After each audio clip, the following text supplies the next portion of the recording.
Number 9 part 2। अगले lecture में हमने देखा कि जो ऑथर है उसका दोस्त उसके घर बाइसिकल राइड करने के लिए आता है, पर बाइसिकल बैड कंडीशन में होती है तो वो उसे रिपेयर करने लगता है और उसके स्क्रू सब गिर जाते हैं। तो दोनों मिलकर स्क्रूज फाइंड करते हैं एंड उठाते हैं। नाउ आगे part 2। He then said that while he was about, he would see to change for me and at once began taking off the gear case. So मेरे दोस्त ने मुझे बोला कि सीधा चेन यानी मेरे लिए वो चेन जो है वो देख लेगा, यानी एग्जामिन कर लेगा, उसे तपास कर लेगा चेन की कि वो ठीक है या नहीं। And at once begin taking off the gear case, यानी साइकिल का जो गियर केस होता है उसकी भी वो जांच कर लेगा। I did try to dissuade him from that, dissuade यानी उसे रोकना, मैंने उसे ये करने से रोका। I told him what an experience friend of mine once said to me solemnly. So मैंने उसे बोला कि मेरे एक फ्रेंड ने मुझे बोला था कि सोलेमली यानी निष्ठापूर्वक यानी सच्चाई से कि if anything goes wrong with your gear case sell the machine and buy a new one. So author बोलते हैं कि मेरे दोस्त ने बोला था कि अगर तुम्हारे गियर केस में कुछ प्रॉब्लम हो जाए तो तुम बाइसिकल को बेच देना एंड नई ले लेना, वो चीप यानी वो सस्ती पड़ेगी तुम्हें। तो मेरे दोस्त जो यहाँ पर आया था वो क्या बोला, he said people talk like that वो understand nothing about machines, nothing is easier than taking off a gear case. So उसने बोला कि जिस लोगों को मशीन के बारे में, साइकिल के बारे में कुछ पता नहीं है वो ही ये सब बोलते हैं, क्योंकि गियर केस को निकालने से ज़्यादा इजी कुछ भी नहीं है। I had to confess he was right. In less than 5 minutes he had the gear case in 2 pieces.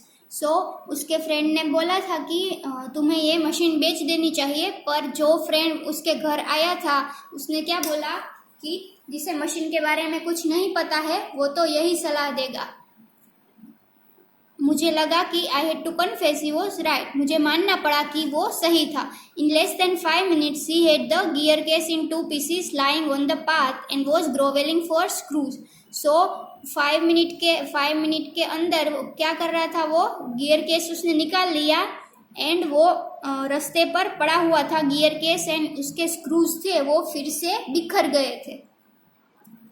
He said it was always a mystery to him the way screws disappeared. वो बोल रहा था कि मैं जब भी तुम्हारे machine को ठीक करता हूँ तो जो स्क्रूज है वो बिखर जाते हैं एंड डिसअपियर हो जाते हैं, गायब हो जाते हैं। ये एक मिस्ट्री है, एक रहस्य है।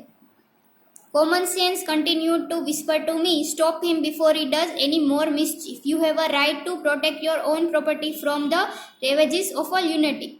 Take him by the scruff of the neck and kick him out of the gate. So common sense यानी जो मेरी कॉमन सेंस थी वो विस्पर किया मुझे, यानी मैं खुद से बात कर रहा था, मुझे अंदर से एक आवाज़ आई कि उसे रोको, before he does any more मिसचिफ, वो कुछ गड़बड़ करे उससे पहले, वो कुछ ज़्यादा गड़बड़ करे उससे पहले इसे रोको। You have to right to protect your old property from the ravages of lunatic, ravages मतलब डैमेज एंड ल्यूनेटिक मतलब पागल।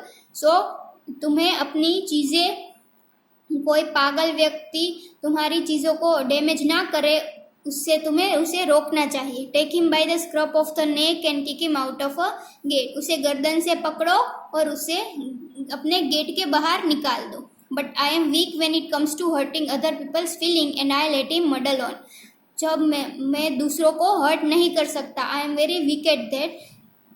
सो मैंने क्या किया, I let him muddle on, यानी मैंने उसे काम अपना करने दिया, जो भी वो गड़बड़ कर रहा था मैंने उसे वो कंटिन्यू करने दिया।